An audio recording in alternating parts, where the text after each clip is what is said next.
right, the deadline is here. Today, Maine Democrats are set to replace the scandal-ridden Graham Plattner with Socialist candidate Troy Jackson. And now Jackson is getting ready to face off Maine's Iron Lady, Susan Collins. The polls are very tight. So what can we expect in November? Joining me now, GOP strategist Mehek Cooke and Democratic strategist Tiffany Raspberry. This is a very exciting contest. It has been from the wake of Graham Plattner, and here we are in the aftermath, so to say.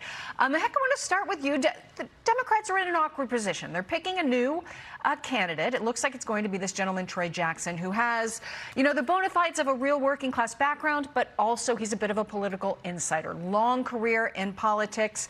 Is he going to check enough boxes to actually deliver a victory against a very formidable Susan Collins? Your thoughts? Molly, I think that Susan Collins once again is going to secure this deal.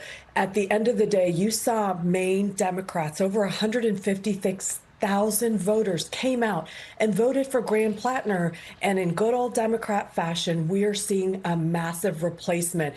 And they went from Plattner to somebody that's just as progressive. And I know Troy Jackson's bio is all about a rural working man with a massive background of working in the legislature, but at the end of the day, he's just wrapped up as another Bernie Sanders because he's talking about abolishing ICE, Molly. And think about this.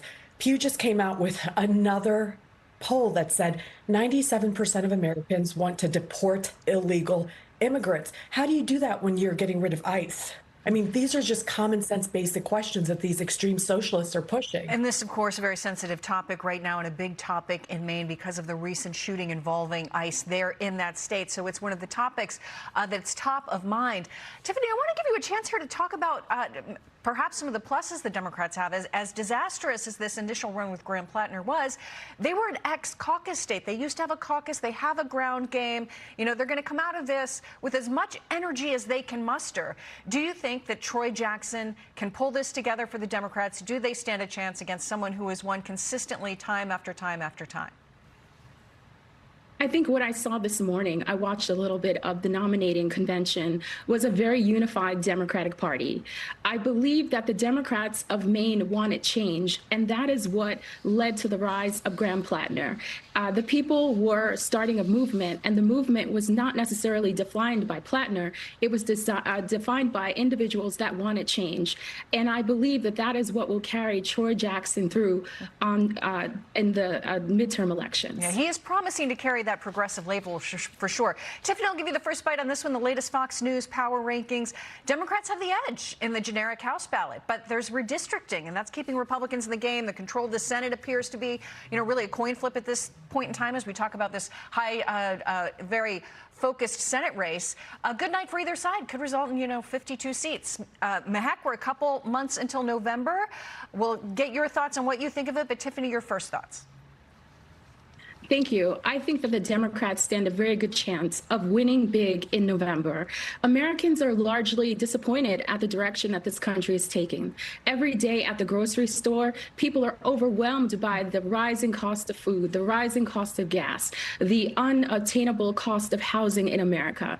And all of those issues are going to be what powers the Democrats to a win in November in both the House and likely the Senate. We shall see. Mehek, your thoughts to close us out.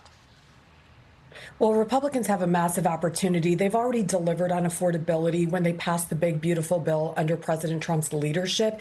Safety and security, again, is paramount. And you're seeing so many Democrats, from governors to senators to congressmen, continue to obstruct just basic things like deporting illegal, violent criminals back to where they came from. So if Republicans can stay laser focused on the economy and continuing to say, Iran, once it wraps up, our fuel prices will continue to decline. It's a win-win, but it's really Republicans' opportunity to win or lose these elections. Right. Mehek Cooke and Tiffany Raspberry, thank you both very much.